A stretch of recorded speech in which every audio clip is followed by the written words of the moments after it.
Assalamualaikum warahmatullahi wabarakatuh. Saya Nurul Fitri dengan NIM 210209115. Nah, di sini saya akan menjelaskan sedikit tentang teori-teori belajar.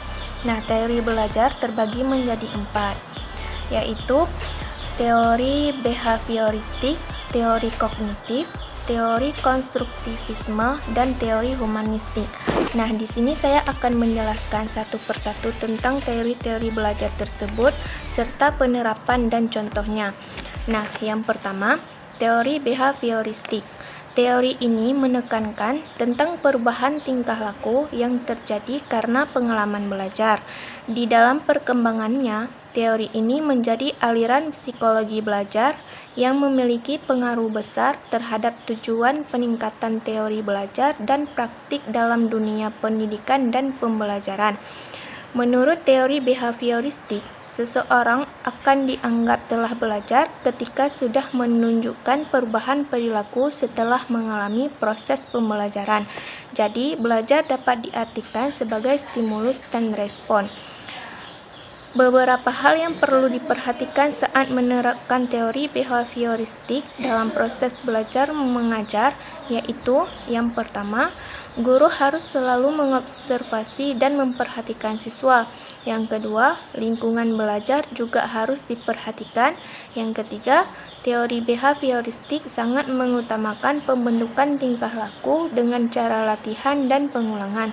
Yang keempat, proses belajar mengajar di kelas harus dengan stimulus dan respon. Nah, contoh dari teori behavioristik, salah satu contoh penerapan teori belajar behavioristik adalah adanya sistem poin ketika siswa melakukan pelanggaran terhadap aturan-aturan di sekolah. Nah, yang kedua, teori kognitif. Teori belajar yang membahas tentang siswa membangun kemampuan kognitifnya dengan motivasi yang dilakukan oleh diri sendiri terhadap lingkungannya. Jika merujuk pada teori belajar kognitif, belajar dapat diartikan sebagai sebuah proses perubahan dan pemahaman.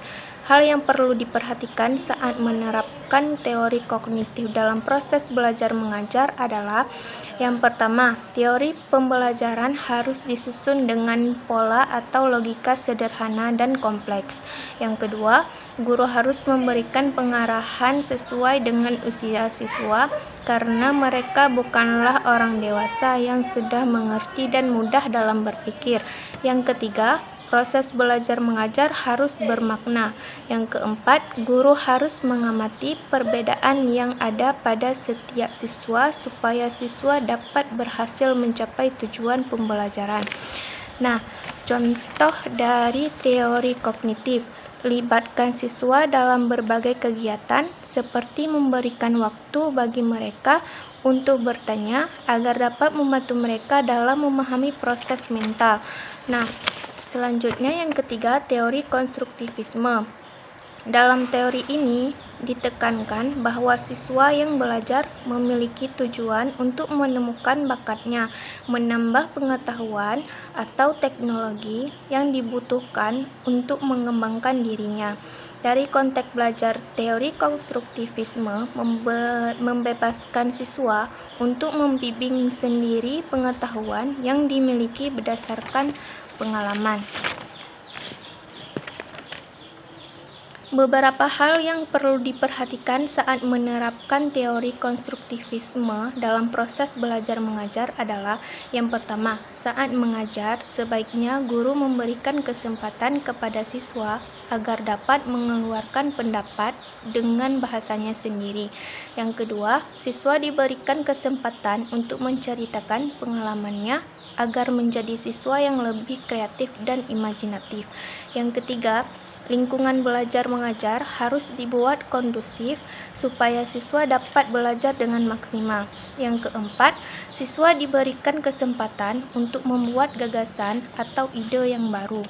Nah, contoh dari teori konstruktivisme, saling berbagi pengetahuan antara guru dan siswa, kewenangan antara guru dan siswa, kelompok belajar terdiri dari siswa yang berjumlah sedikit.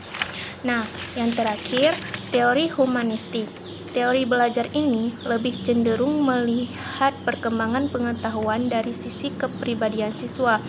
Hal ini disebabkan karena humanistik itu sendiri merupakan ilmu yang melihat segala sesuatu dari sisi kepribadian.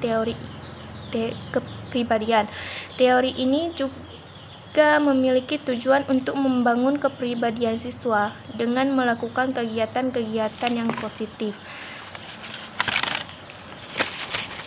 Beberapa hal yang perlu diperhatikan saat menerapkan teori humanistik dalam proses belajar mengajar adalah yang pertama, guru harus berusaha untuk menyusun dan mempersiapkan materi-materi pembelajaran lebih banyak agar tujuan belajar mengajar tercapai. Yang kedua, guru harus mengetahui keinginan dari setiap siswa karena keinginan-keinginan yang ada pada setiap siswa dapat menambah kekuatan dan mendorong semangat belajar.